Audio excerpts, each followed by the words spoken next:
Dieser Podcast hat nur ein Ziel: smarte Geschäftsideen und wie du sie erfolgreich machst. Und in dieser Folge lernst du von der Hype-Getränkemarke aus den USA. 2020 hat sie noch 10 Millionen Dollar natürlich Umsatz gemacht, 3 Jahre später das 30-fache, also eine Viertelmilliarde. Diese Marke ist gerade auf dem Weg in den Orbit, hat eine völlig einzigartige Stimme in Social Media und ist in Deutschland noch total unbekannt. Das ändert sich heute für dich, denn wir reden mit Andy Pearson, der Creative Director für Liquid Death. Wie geht Marketing im 21. Jahrhundert? Wie können du und ich 10-mal kreativer werden mit dem Prozess von Liquid Death? Und was hat so ein Kerl wie Andy für Geschäftsideen? Schnall dich an, das ist eine fantastische Folge mit einem Mann, der wirklich alle kreativen Regeln bricht. Ganz kurz in eigener Sache, von Konzeption bis Ausstrahlung hat das Team von Digital Optimisten 10 Stunden an dieser Folge gearbeitet. Dich kostet es nur 10 Sekunden, uns ein Rating auf Apple Podcasts oder Spotify zu geben. Eine kleine Sache, die uns aber enorm hilft. Ich bin Alex von Digital Optimisten und jetzt rein ins Gespräch mit Andy Pearson, VP of Creative bei Liquid Death. Andy, welcome to the show. Thanks for having me. Andy, I think you might be the most creative guy I've ever had on this show. We'll see in the course of this interview. Yeah, okay. But I heard a story about you. It involves a small town in southern France, an award, and cookies. And I'd love to hear that story. Okay.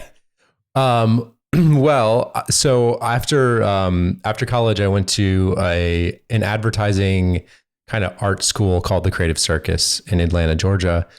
And as I was there, we applied to a student portion of this big international award show. So there's this, it's really the largest advertising show in the advertising and marketing industry. It's called the Cannes Festival of Creativity.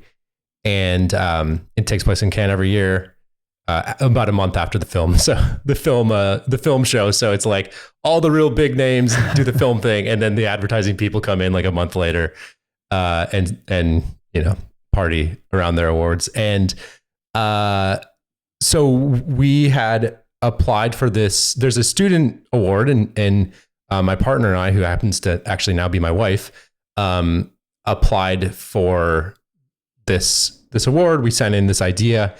And didn't hear back. And then out of the blue, we got this email from the organizers that said, "Hey, congrats, you guys won. The award's called a Future Lion. You won the Future Lion. We're just wondering if you're going to come here next week to pick it up in person." And so we frantically Google, like, where is Cannes? And we're like, oh no, it's in France. And, and we were poor students. We had no money at all. And so it turns out we had won one of the awards, and then another team at our school has also won an award. So 2 awards. They only give out 5 in the world every year to students that are kind of like going to be the future of advertising, is kind of the idea. And we just said, how are we ever going to get the money to go? We did all the calculations. The flights alone for the 4 of us were going to be $6,000 US. Mm-hmm. To spend a week in Cannes, all of us together, was another $4,000 US. So we need $10,000 total. And so we're like, well, we'll do fundraisers. Maybe we'll do a car wash and that's what people do to get some money, right? Yeah. We were like, and then I was like, yeah, I mean, $100 maybe, or we'll throw a party, a kegger, and try to raise money that way. I was like, how do they do it in movies? And then finally I was like, well, what if we just had a bake sale for, like, we sold cookies, and we just sell cookies for $500 a piece. And then, we only need to sell 20 cookies, because, 500 times 20 is $10,000. And so we're like, that seems like a reasonable idea. So overnight, we quickly threw up a website. And this was, I'm dating myself, but it was when it was harder to make a website online. And so, we did this photo shoot. We had this, we made this website, Cookies for Cannes, and we're like $500 a piece. and sprinkles were $100 extra, I think. And it's a value add strategy. Yeah, it's like micropayments, and so we threw it online and blasted out to all like the advertising and marketing websites and blogs and even agencies, and heard nothing. And we were like, oh no, we failed. And then, a couple hours later, the next morning, we got a call from an advertising agency, Leo Burnett in Chicago, and they said, "Hey, we'd love to buy a dozen cookies." Wow. And we were just that's floored. $6,000, right? That's yes. You're over halfway there. $6,000 just out of thin air, and then we had a couple other people that contacted us that next day and wanted to buy a cookie or part of a cookie. And we ended up raising all $10,000 within 24 hours. Wow. By selling cookies, and it was for $500 a piece. Not bad. And it was the first time, we were in ads, we were students and we were making fake ads in this ad school, right? That's kind of as you're learning how to be creative, you're learning how to generate ideas, and it's all theoretical. And this was the first time we had made something, and I kind of stopped for a second. I was like, wow, this is my first ad that's worked. This idea that wasn't even an ad, that was this other kind of bizarre, just of a thought, this kind of insane thought.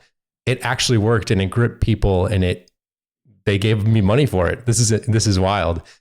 And so I kind of have always, I think that was kind of the beginning when I really realized the power of these really seemingly nonsensical ideas that actually spark joy in people. And it's an idea that by the pure fact the idea exists, it gives somebody a piece of entertainment or it gives them a little bit of joy. And so I think that's kind of been something that I've carried throughout my career. Was it really started with selling cookies for $10,000 and going to Cannes. What a great origin story that you have there. So I guess now you are, I think, one of the most creative minds in the industry. Well, I could say for a brand that I find fascinating, almost beyond belief. And first off, let's talk about the brand. It's called Liquid Death. Not many people in Germany know the brand, or in German-speaking countries, but that is pretty different in the States. So let's talk about Liquid Death. And you sell a product that has a flaming skull on the front. Your claim is murder your thirst. And your flavors are called Mango Chainsaw, Dead Billionaire, and Rest in Peach. What the heck are you selling? We are selling healthy beverages. We started with water. Now we have a whole line of flavored sparkling waters, iced tea. In fact, just yesterday, we launched a line of electrolyte death mix that you can mix into your cans of Liquid Death. But yeah, at our core, we're just a healthy beverage company. Our whole goal is to make health and sustainability 50 times more fun. So if you Google Liquid Death, it'll pop up. You'll see basically what it looks like is a tall boy, a big aluminum can of beer, but what's inside is really just water, right? And so the whole idea is since the dawn of time, beer and energy drinks and candy companies and all the things that aren't really good for us are the ones that are always marketed as the most fun, right? So, if you watch any beer commercial, they're having more fun than anybody else. The beer brands, they're always really funny. Here in the US for the Super Bowl, everyone looks forward to the beer commercials because they're going to be the funniest ones on the Super Bowl, right? But these brands aren't really that great for us. And so the idea was, could we take all that energy, all that entertainment that goes into making these brands and direct that towards something that's literally the healthiest thing on the planet, which is water, right? It doesn't get more basic than that. Can we make water cool? And can we make healthy beverages cool? And so the idea is really to outflank these other categories and make water cool for the very first time. And then on top of that, you know, if you look at the water industry, especially in the US, I know more so in Germany, you have a lot of spring water and tends to be in glass bottles as well, but particularly in the US, basically all water is bottled in single-use plastic. So there's so much waste that's generated by this industry. I mean, really, at its core, when you're buying bottled water, especially here, you're buying a plastic bottle. It happens to contain water, but you're buying the portability of a plastic bottle, right? And so if you look at how big that industry is, there's an insane amount of waste from plastic bottles that ends up in landfills and ends up in oceans and ends up in our bodies eventually down the line, right?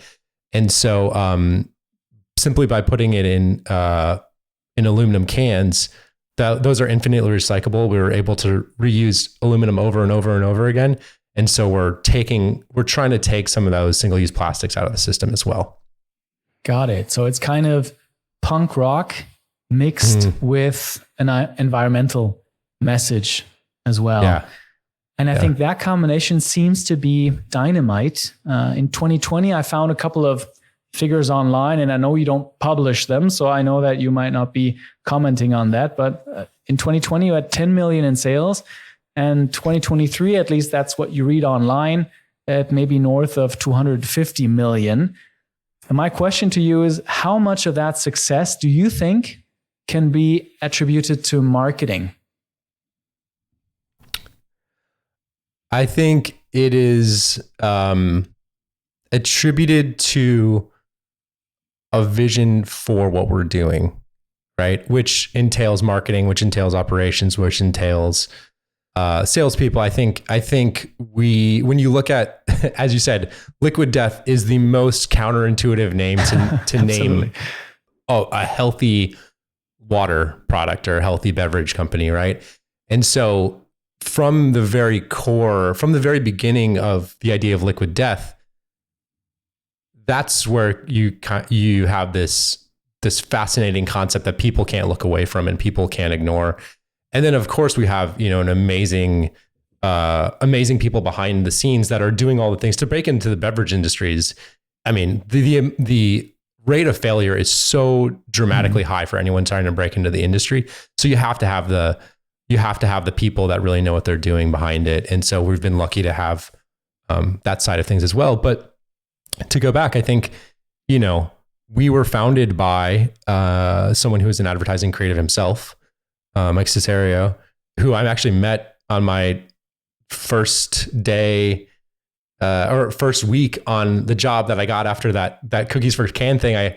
It's kind of a wild story. After I landed that job, I went to this other big agency after I landed that award, I went to this big agency in Portland, got offered a job and then laid off the very next day. And then ended up through that process, ended up at Crispin Porter Bogusky, which was at the time, we were named Agency of the Decade back in 2010. Probably the best agency in the world, or certainly one of them. And Mike was there as well. And so I think we understood the power of big ideas and the power of really the psychology behind everything. And what we learned specifically at Crispin was that an ad can be so much more than something that is on a page in a magazine, or that interrupts something you're trying to watch, or that butts in. An ad can be an idea. An ad can be cookies that make you $10,000 that go to the south of France. Mm-hmm. And so as, you know, Mike was looking to create this brand, I believe that Liquid Death is one of the first inherently viral packaged goods. Because naturally, by the way of this, you know, as you said, this drippy skull and this black letter font, and it's called Liquid Death, and it sits on a shelf. And so when you go down a water aisle and you see all the other waters in these plastic bottles, and then you see this thing that looks like beer and it's called Liquid Death with a skull on it, the whole idea was, can we make something that stands out so much on the shelf that there's no way you can ignore it, and there's no way that you don't take out your phone and take a picture of it and share it with friends and say, what the hell is this? right? For a startup that has zero marketing budget, the product has to be the idea. And that, so from the beginning, when you talk about the success, it's inherently tied to the origin and to the idea behind Liquid Death. Got it. Yeah. That's really interesting. And it certainly achieves that, as you mentioned, it just screams at you. It commands so much attention, this kind of brand that you built. And you said something in an interview that I heard. You said that I saw the industry from the inside and I realized we need to do it differently. When did you realize that you needed to do things differently? Was there some moment when you thought to yourself, this is the moment where I have to do things differently, or this is not going to work? Or was it something that just kind of fizzled into your life over time? I think anyone who's worked in advertising, this is my experience coming in. Like I said, I went to ad school. You have so much exuberance. You're so full of this sort of zest to make any ad. Creativity is boundless. And then you get into it and you just realize how much, how little we have control, because, and I was just talking with a friend the other day. It's like, who isn't in the industry. I was like, man, you work on an idea, you pitch it, you're fighting against everyone inside an agency, the other people there, to have your idea rise to the top. Then you take that idea, then it has to go through a bunch of other people at the agency, through strategists, through account people. Then that idea gets presented to a client. The client has all this stuff that makes it usually worse, not better. And then, and then it goes up to a CEO, and the CEO of the company has input because he asked his wife, and his wife didn't like this one line in it. And then it goes into testing, and there's so many, there's all these things that we're always doing that get in the way of the most elegant solution, right? Over time, it gets piled and it gets kind of encrusted with all this stuff that we spend on just like a personal level. We end up spinning our wheels so much and spending so much time. And I can't tell you the number of all-nighters I've pulled the night before a presentation to get something ready for a client. And I think over time doing that, you just see, especially in our industry, there's just so much cynicism from people that have been in it for so long, and people that are kind of just beaten down by it. And at a certain point, I think after doing that for a number of years, I actually stepped out and took a year off. And before my wife and I, we said, hey, before we have kids, let's take a year off and go travel the world. So we quit our jobs and spent a year traveling through like Vietnam and Cambodia and Malaysia, and spent some time in Amsterdam, and just spent a whole year doing that, and accidentally got into freelancing through that. And so we just started to and through freelancing, suddenly you're brought into agencies, and you start to see all the dysfunction from the outside, or you realize how you're brought in to just kind of like make decks. Like you're not actually helping move the goalpost. You're not trying to help move the things forward. You're just there to make more meetings. And so I think through that I kind of realized it's like, man, we're spending our time on earth spinning, doing these things that aren't worthwhile. And we're making busy work for ourselves. And so that's been also part of it, is I think, again, Mike, having been through all that himself, we kind of see that there's all this stuff that we don't need to be doing in our jobs that are getting us away from unlocking the actual potential in ideas and the potential in our own work.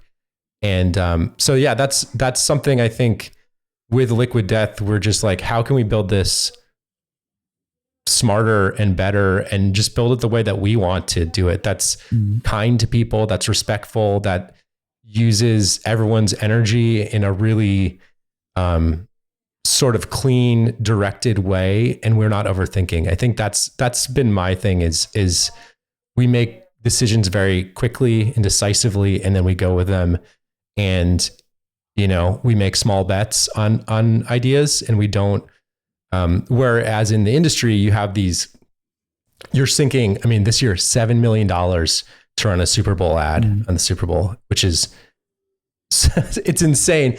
is any idea really worth $7 million? I would actually throw that out there. Literally, is any idea worth $7 million? I probably don't think so, especially in a 30-second ad.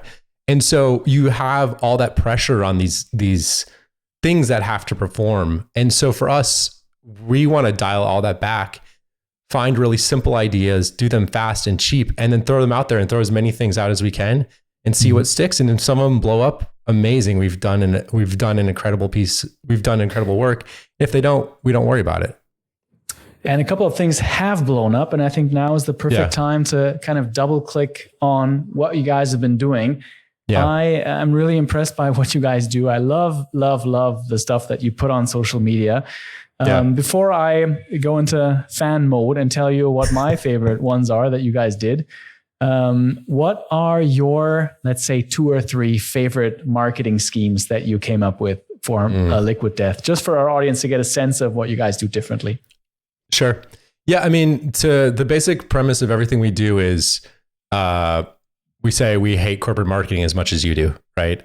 So we don't want to make marketing, we want to make entertainment. And the entertainment, sure, it like serves as marketing, but the way we sometimes think about it is like, hey, we're a entertainment brand that happens to make water or happens to make healthy beverages, right? And so when you flip that, a lot of times, I think the product that we actually make is our entertainment, right? For my job as VP of Creative, I'm like, that's what people are buying. We're creating things that make people smile, things that make people laugh. And if that's the focus on it, then we're just using the sales from our beverages to fund more cool marketing that we can do, or more cool entertainment. And when you flip that notion, it really frees you up in the kind of stuff that you can make. So, one of our biggest things we made, it was one of the first things I worked on when I came in, was about 2.5 years ago. We took, we had just signed Tony Hawk, the famous skateboarder, as a brand ambassador. And we sort of said, well, if he's a brand ambassador, we made him sign this contract. One thing we do, we have this thing called the Liquid Death Country Club. So you can join our, it's kind of a loyalty program, but to join, you have to sign a legally binding contract that gives us full ownership of your soul. And if you sign your soul away, to us, you get access to, like, early drops of merch products, exclusive merch. We have this thing that we do at music festivals, this experience.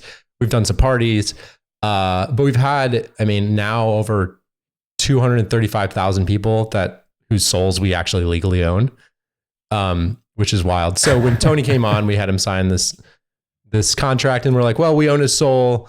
So I guess that also means we own his blood. So we're just going to take his blood and we're going to draw some of it and mix it in paint and mix it into skateboard graphics that we paint on these skateboards. And we sold these skateboards with Tony Hawk's blood in them for $500 a piece. And they blew out in 20 minutes and it just exploded all over the internet. We had all kind. I don't even know how many impressions we got, but it was a worldwide phenomenon, billions and billions of impressions, and spun off into all these memes and just exploded everywhere. So that was a really fun one. And everything we do, I think, is a little bit of a commentary on something in culture. I think it can't just be, it's not just wacky for wacky's sake. I think this one is really about, if you dive into it, it's about the idea of celebrity endorsements. And it's like, is every celebrity that's endorsing a product, do they really believe in it, or are they just getting paid? Right. Mm-hmm. And so under the surface, this is a kind of commentary on, it's like, no, Tony Hawk, we took his blood. That's how much he believes in Liquid Death, is that we stole his blood and then we turned around and sold it to people. Right. Another fun one that I really like is, we did, when we were launching our flavored sparkling water, we did a blind taste test. And I love this one because, this is the first time we were launching in like a real new product category for us. And so we said, hey, we should probably really put some energy behind this. Maybe we'll hire an advertising agency to help us. Because we do most of our work in-house, but maybe we'll hire an advertising agency to help out on this one. And so we sat down to write a brief for it. And in the first 15 minutes of just kind of talking about what, some things we might want to explore, we just had this idea that was making us laugh. And we kind of all looked at each other and we're like, should we just do this? And we all just looked at it. We were like, yeah, okay. And so for like our biggest launch in company history, we just decided in 15 minutes on an idea that made us laugh, and we saved ourselves thousands and thousands of dollars and months of time developing a whole idea, right? So the idea was, we were launching flavors, so that it's about taste. It was the first time we ever had to talk about taste because we were selling water until that point. And so we were like, well, how would a real brand talk about taste? And they would do some kind of taste test, and they would talk about how important, this tastes better than this. And so we're like, well, how can we just make sure that we win a taste test? And we're like, what if we just put it against super gross things? You just had to taste the new Liquid Death flavored sparkling against something that's really gross, but we'll make the things that are really gross also very expensive. So not just is it better than these gross things, it's actually better than things that, it's better than things that cost hundreds and hundreds of dollars, right? So we brought 17 real people into a warehouse, into a studio, and we sat them down blindfolded and had them, first try a can of Liquid Death, lime or mango or whatever. And then they tried a sip of like squid ink, or we blended up like Wagyu beef cheeseburgers and they sipped on that, or like wasabi water, or $800 beluga caviar or something. And so we made this. So at the end it was like, so which do you prefer? And people have like vomited. People are cursing us out. And obviously we came out the winner, this, $2 can of water versus, caviar that cost $800. So we were kind of a clear winner. Mm-hmm. But again, that was like this real deconstruction of this traditional advertising technique that we broke down and parodied and satired for our own purposes, Ja, absolutely. Jetzt kommt die kürzeste Podcast-Werbung der Welt. Du hast offensichtlich Lust auf Geschäftsideen. Ohne gute Geschäftsidee kannst du nichts gründen. Mit der falschen Geschäftsidee verschwendest du deine Zeit. Finde eine richtig gute Geschäftsidee, die zu dir passt. Geh auf digitaleoptimisten.de/newsletter und abonniere den Newsletter, den über 11.000 Gründerinnen und Gründer lesen. Werbung vorbei, weiter geht's. I remember I saw on Instagram there was I think someone posted a negative comment on, I think it was, I'm not sure it was the iced tea or the flavored water. I think the person wrote that it tastes worse than a large person's back sweat. So what you guys did is you didn't just comment on it or delete the comment, but you actually brought in a very, very large person and you made a taste test. And actually, I'm not sure. I think you won that test as well. We did. Yeah. We got one of the guys from Jackass, from the new version of Jackass. And we were like, let's take this comment super seriously. The comment was, I'd rather lick sweat off a fat guy's back. So we brought him in, and we had people test, we put him inside of this, like, we had him running inside this like personal sauna. So he's extra sweaty. And then we sat him up on a table next to a can of Liquid Death. And then again, brought people blindfolded in and tasted the Liquid Death or licked his back. And yeah, I think that's part of the fun, is this like taking these really dumb ideas very seriously, right? It's the same math as the cookie thing in a way. It's like, let's start from a really idiotic, dumb starting place. But then from there, we treat it very, very seriously, and we treat it like a real marketer would. And I think there's a real fun in that sort of satire and that idea of parodying these things and mixing kind of the highbrow and lowbrow. That to me is the stuff that makes me most excited, is dumb and smart all mixed together. And there's a real interesting tension between those two when they exist together. There's some magic in that Venn diagram when those two come together. I agree. And one other thing that you have to tell me about and our listeners is that one thing that I also loved is a snowboard that has a very special name. What's up with the snowboard? So just a couple of months ago, we worked with Burton, which is a big snowboarding company here in the US. And we created a snowboard called the Death Trap, which is a coffin-shaped snowboard that was basically unrideable because it has no camber. So essentially, you have like a very flat board that's shaped then like a elongated coffin. And we really sold these through our site. And honestly, this is one that we were kind of like, sometimes, again, when we launch stuff, it's like, maybe this will blow up, maybe no one will care. I think over time we're getting smarter and smarter every time when we put more stuff out. But this one was one that I was surprised by. I mean, we blew out again pretty much instantly. Within a couple minutes, we sold through our entire stock of these snowboards that you literally can't ride. So again, in the world of like a dumb idea, but brought to life and treated seriously. I mean, it doesn't kind of get more insane than that people are shelling out $300 for an unrideable snowboard. Totally crazy. And I loved the way that you marketed it. Yeah. The videos that you produced, I think you took some pros, some snowboarding pros, gave them the Death Trap, the snowboard that no one can ride. And it was just clips of them just falling into the sand, trying to do clips. And that was hilarious. I thought that was a fantastic idea. Yeah. Fantastic. So, obviously these are really creative things. I think you absolutely achieve your goal in standing out and being super loud and unavoidable on social media, but also, being shareable and creating these shareable memes and moments.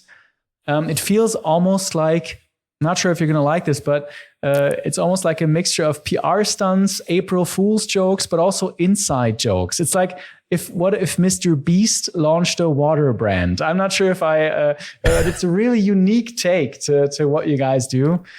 And I want to kind of double click on your creative process, because you also mentioned a couple of things.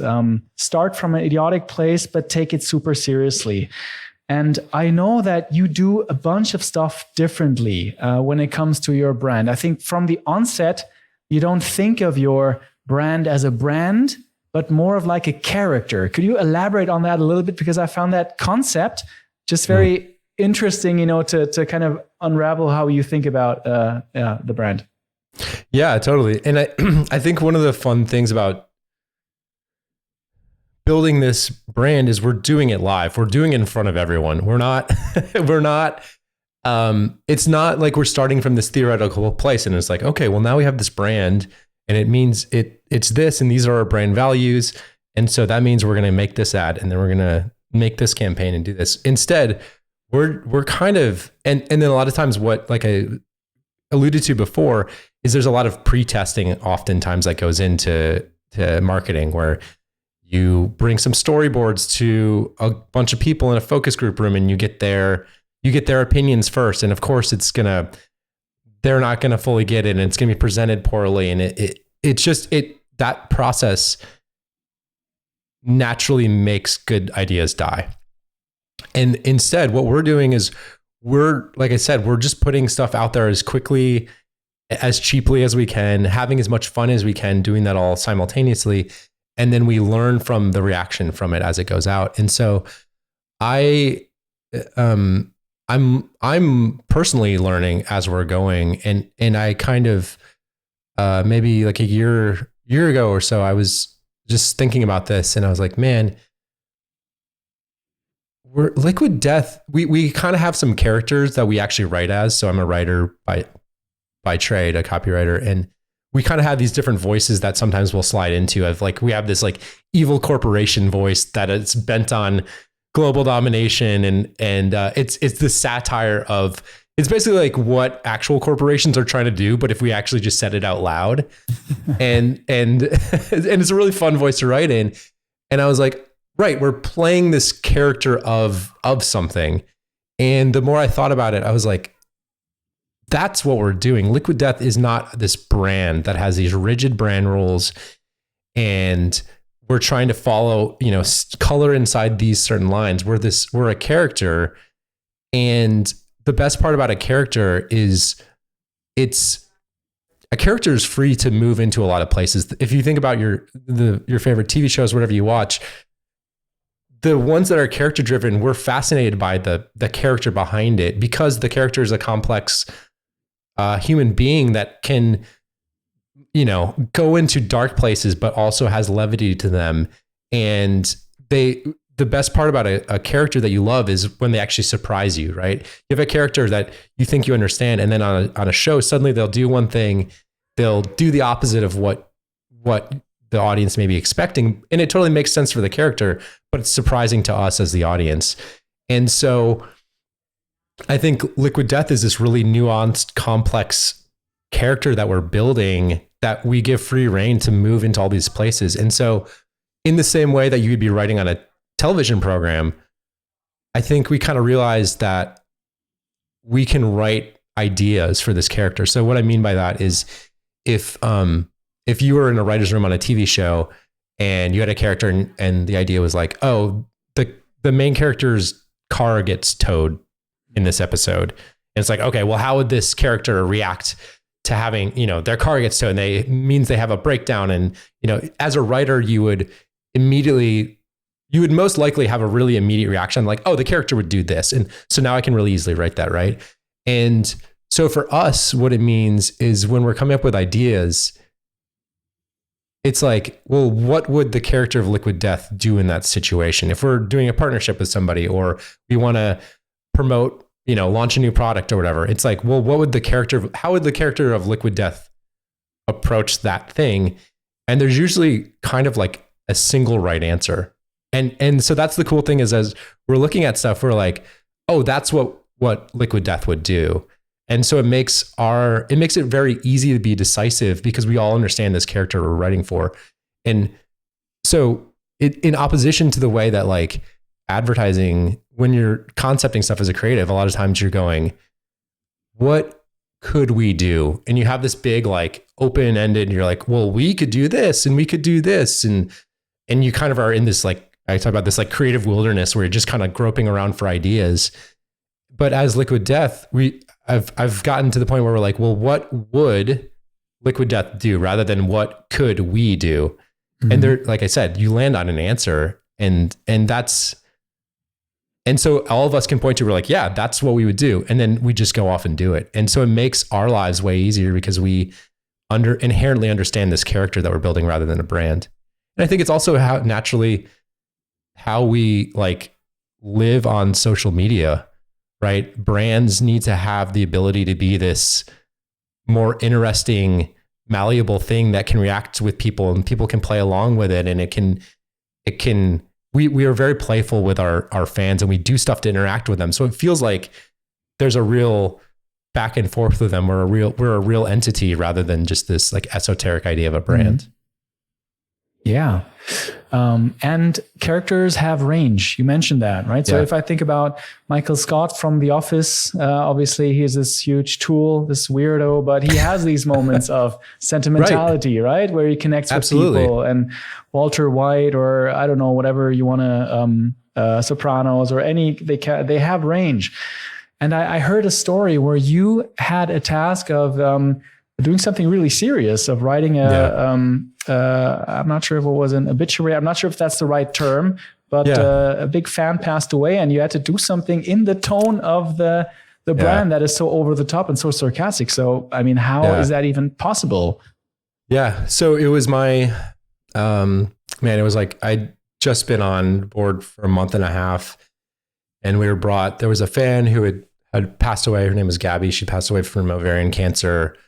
And I I still get chills, like literally right now, just kind of thinking about this. But she'd passed away, and her brother came back to us and was like, hey, it's the year anniversary of Gabby's passing, and we're doing a fundraiser. Would you guys be willing to make a post to try to raise money?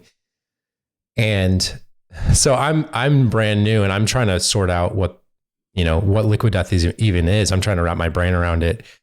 And I had to write a heartfelt but funny post about fan who had died, and it was like to thread that needle and to make it make sense for everybody, and to be respectful, not just respectful, but to be joyful about celebrating someone's life. We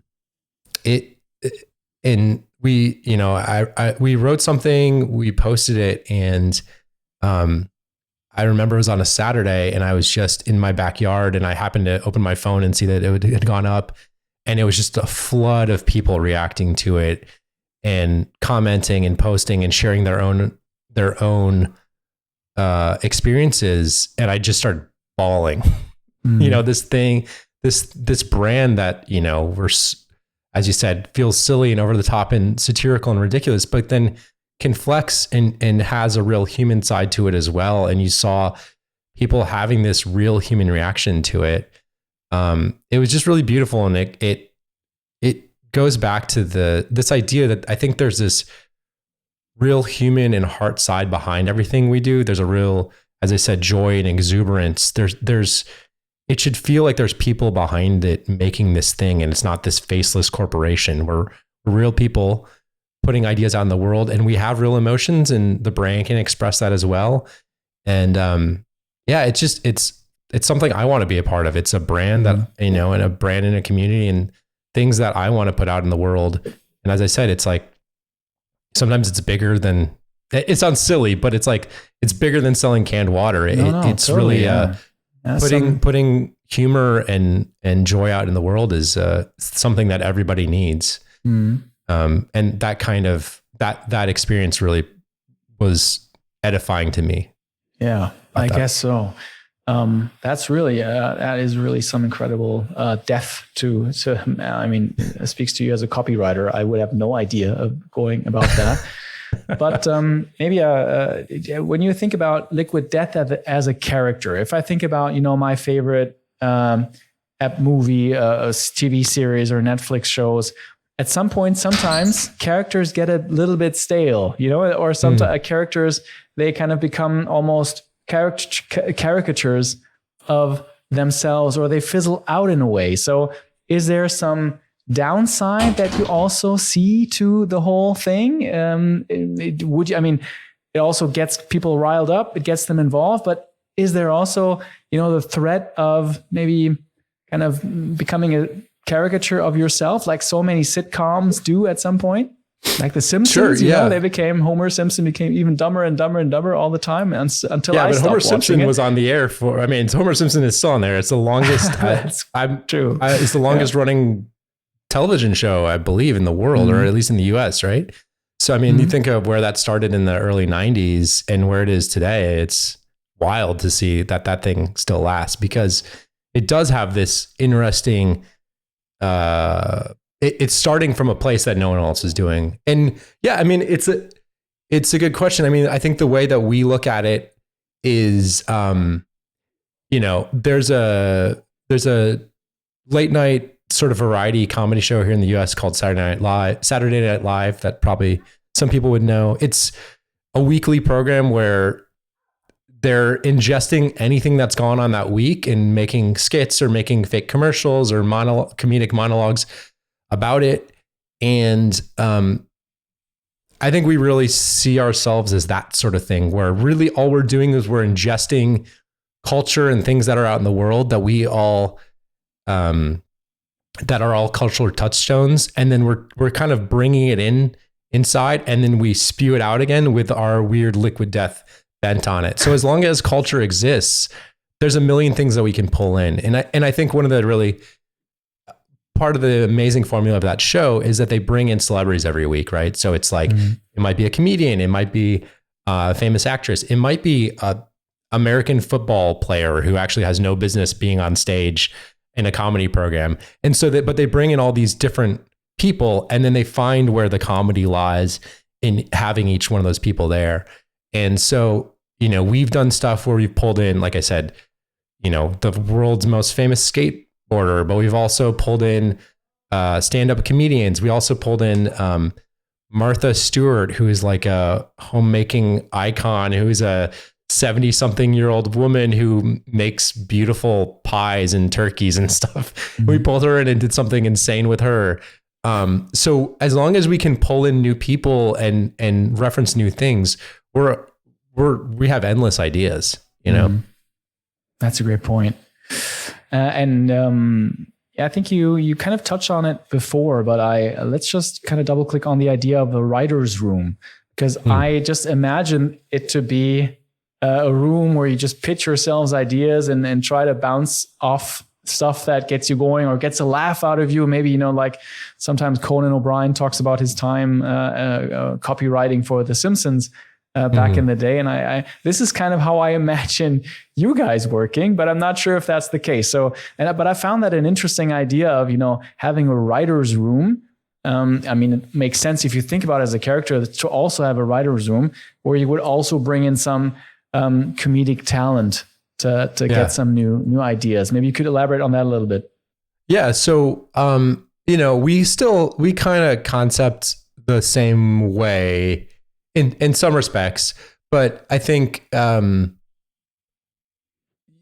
rather than having this like elaborate, like you would at an agency or an internal marketing department, we don't have like these elaborate briefs with strategists and, all the stuff. We're just like, hey, we could do something with, X comedian. What would we do? And from there, that's just a great starting block for us to, as a group, just meet and we just kind of kick ideas around and try to outdo the other person with dumb. Literally yesterday, there's something we decided on. There were two projects we were presenting up yesterday that we landed on that I'm so like the ideas that went out were literally where one of us goes, what's the dumbest idea we could do? And then you go, well, we would do this. And then, you just say something and you're trying to make the other people laugh. And we get to that real dumb idea. But again, there's joy in that stupidity. There's a real, because no one else is going that far down there. No one else is going into that dumb space. And so it's that, I think there's just something wonderful about playing these murky waters where it's so dumb. No one would ever think to do that. Right. And so that's what we're just trying to do, is try to make ourselves laugh.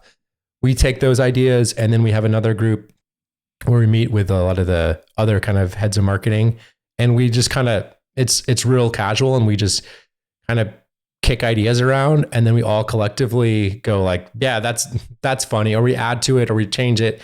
And it's a really informal process. It's not the way that you put presentation decks together and you have, 40 ideas that you're trying to pitch someone. It's a real just kind of, us just talking and trying to make each other laugh. And then once we land on something, we don't have to write scripts. We get to stuff where this is probably bad. We've gotten to stuff where we're shooting a video and we like kind of have a script, but it's about the idea, because we know if we have that right idea, we'll let the alchemy of it coming together on set, we'll find those funny moments. And so it's much more casual and loose a lot of times in that way, than it would be in a much more formalized environment.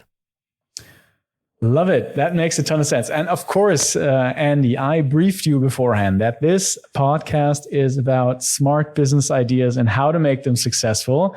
I think we talked a ton about creativity and rethinking the way that you can find your voice as a brand and breaking through in the first place, because it's super hard just to position a fountain water brand in the market. But of course, we have to talk about business ideas. And I believe you might have brought one or two, and I also brought one or two. So why don't you, as a guest, kick us off? What's a business idea that you would love to launch if you had all the time in the world and would need a new challenge? I have a very meta take on this, which is very funny.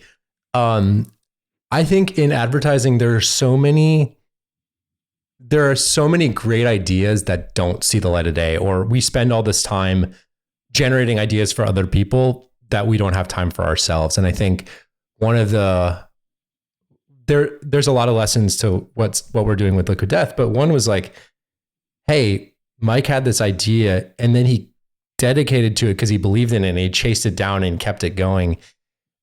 So one thing that I've always thought was to create basically an incubator, but specifically designed around advertising people and marketing people who don't have time to develop their ideas.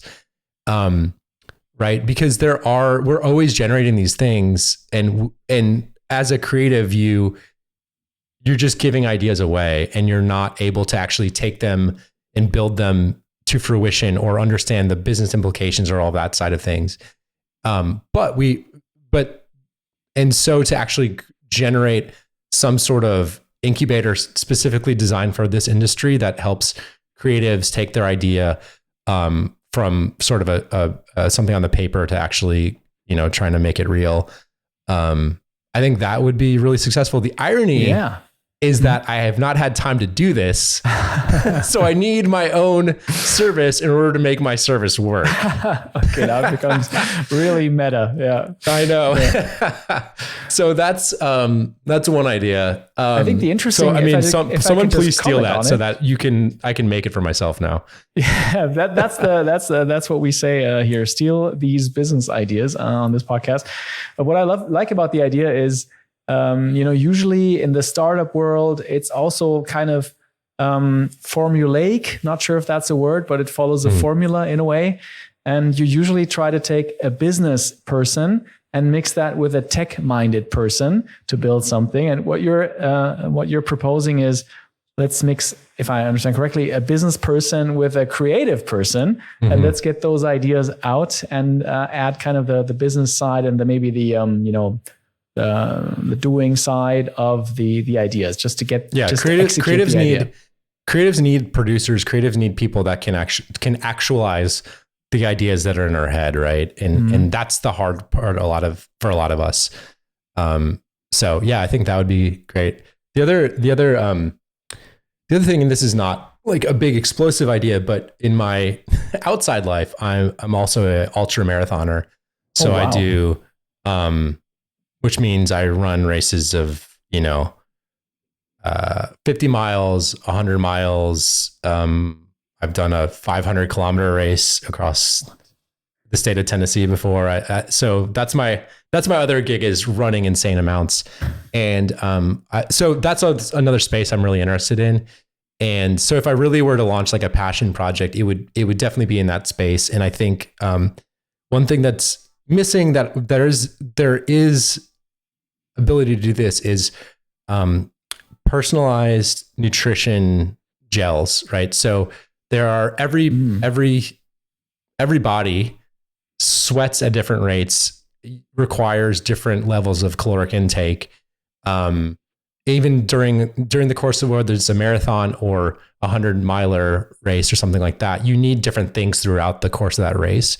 So to create a sort of a premium service where we can design nutrition for specific runners or triathletes or cyclists that are based on their unique needs, and then also can be used in races to enhance with different additives throughout the race to help them perform at kind of optimized performance levels. So that's my other non-funny idea. No, but that's actually really interesting, because if you think about it, I mean, how some products came about. Some of them, they started in something very high-techy. It could also be like the NASA program, and I don't know, whatever they invented.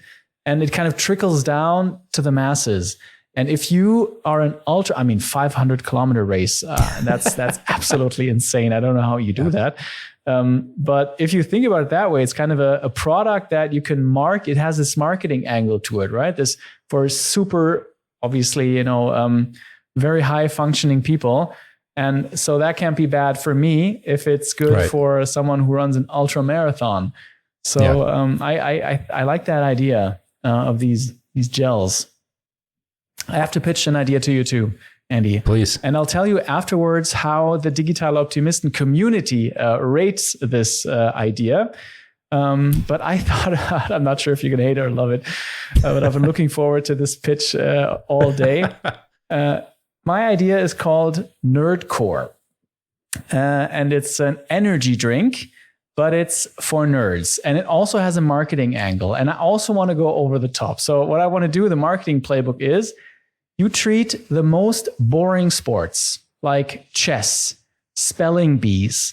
There's the Excel World Championship. There's all these kinds of things that, are just super boring stuff for brainsy people.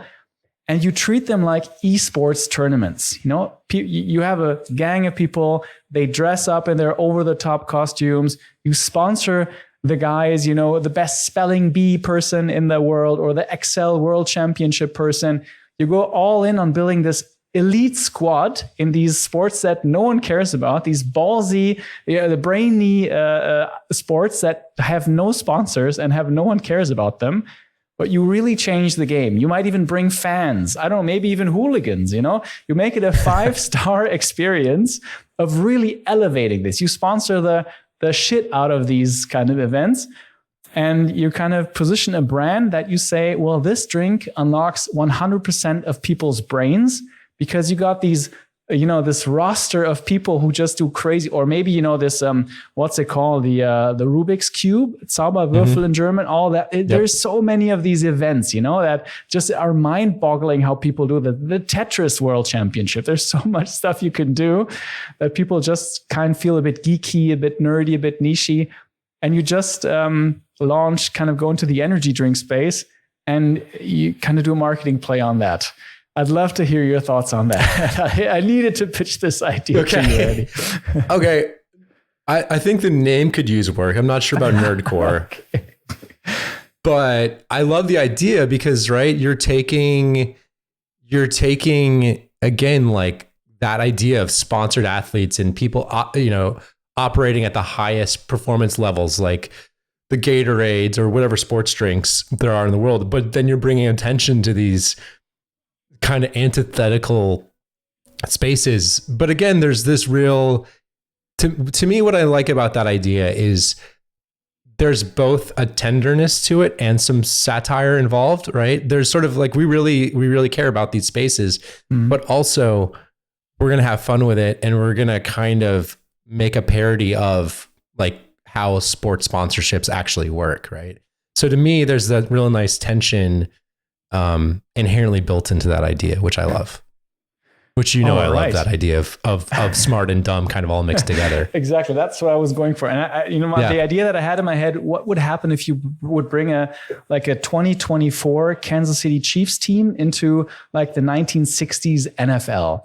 They would just crush it. So the same thing would happen to you. Would just bring all this crazy level of talent and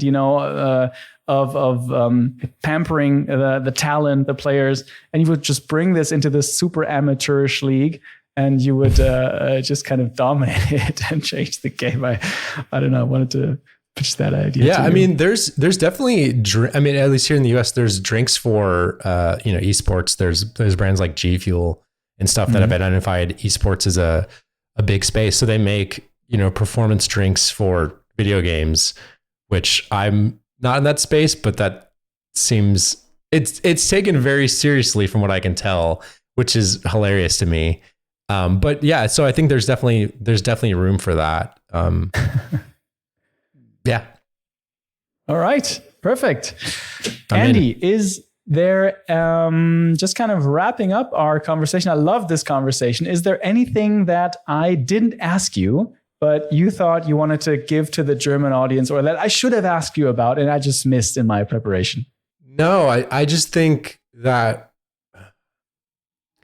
we can all use more laughter, more fun, more like carefreeness in everything we're doing. And so I think there's inherently this idea behind Liquid Death that is both it's about this idea that if we step back from things, we free ourselves from being in it, right?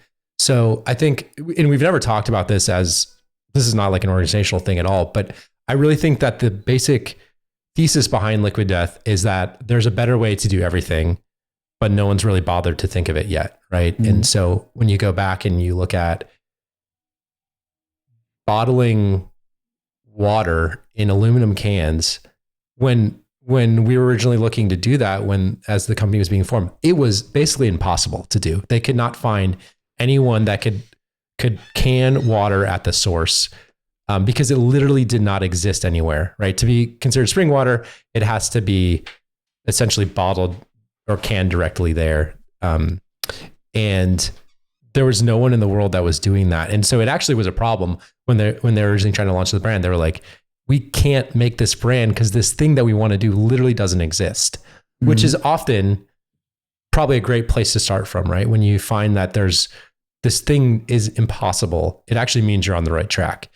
And so they stuck with it and eventually found a canner that could do that. And when we were first starting off, we heard this all the time. It was like, no one's going to drink water out of a can. We would get on calls and people would tell us to our face, no one is going to drink water out of a can. And it's because over years and years, there's been this marketing strategy behind bottled water, which is, it's all about purity. It's about the mountain source, or it's glacier fed.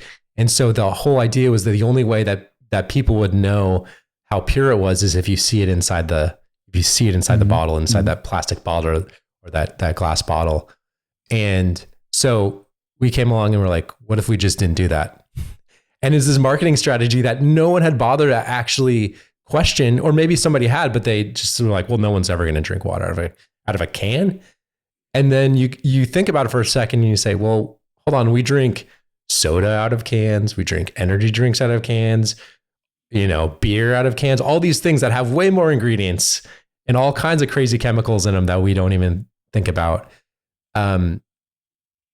So the fact that no one had bothered to think about that strategy and question that, think of the millions of tons of plastic waste that has been generated by the entire industry because no one had stopped to question, like, what if we just didn't put it in a plastic bottle?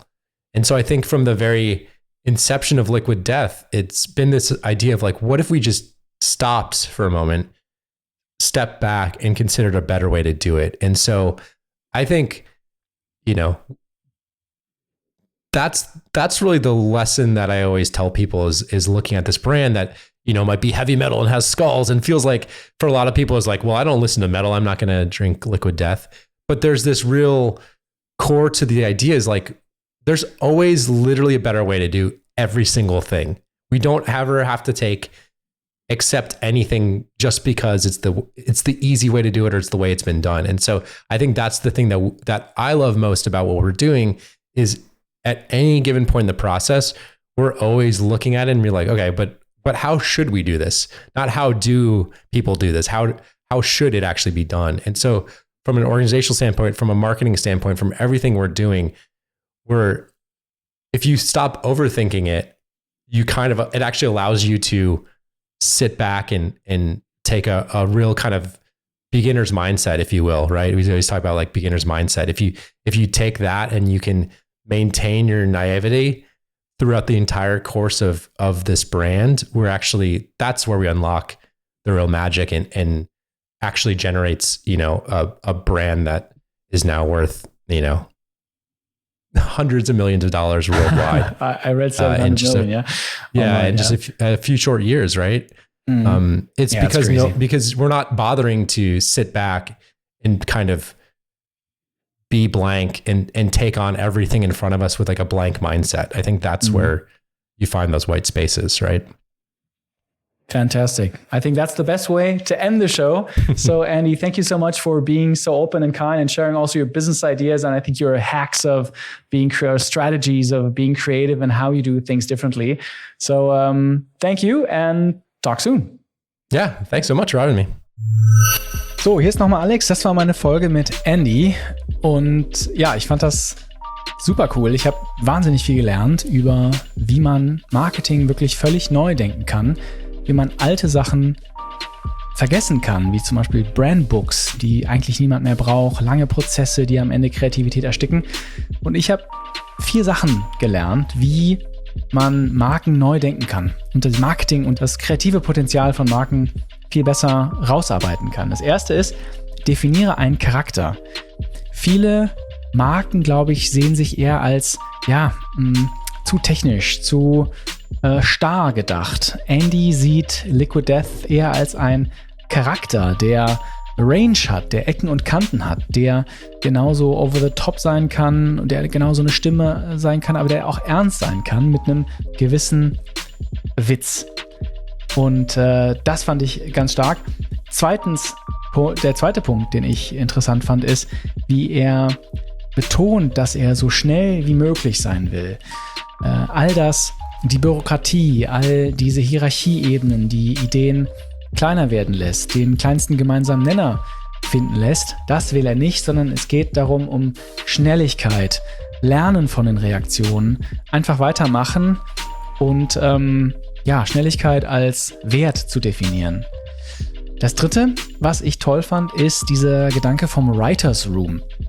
Das passt ja zu dem Gedanken, dass eine Marke ein Charakter aus einer TV- oder einer Netflix-Show ist. Auch da gibt es einen Writers Room, einen Autorenraum, wo man Ideen hin und her wirft. Was kann als nächstes passieren? Was würde passieren? Und sich dann überlegt, wie agieren dann die Protagonisten auf eine neue Situation? Und dass er da auch Talent von außen reinbringt. Er hat von ein paar US-Promis gesprochen, aber auch von Comedians, die in den USA riesig sind. Da überlegt er, wie kann ich Teil des Mainstreams, Teil des Zeitgeistes sein und die neu reinbringen. Und das Letzte, was ich gelernt habe, was ich total spannend finde und was ich ehrlich gesagt überlege, sollte man das mal für digitale Optimisten machen, ist an einem idiotischen Startpunkt anfangen, ist dann aber super ernst nehmen. Wir haben ein paar Beispiele diskutiert vom Death Trap, von dem Snowboard, was keiner fahren kann. Ich finde, es ist genau mein Humor. Ich finde es super lustig. Ich kann da wirklich echt drüber lachen, was die machen. Und es bleibt halt immer neu und überrascht einen immer wieder.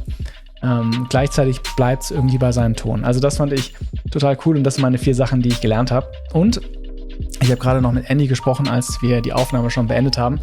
Wir haben ausgemacht, dass Andy Liquid Death Pakete an unsere Hörer und vor allem die Leser unseres Newsletters schickt.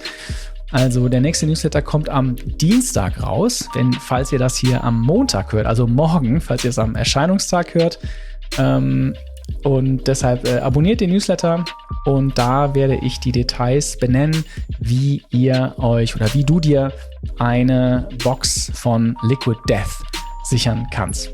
Also, das war's von mir.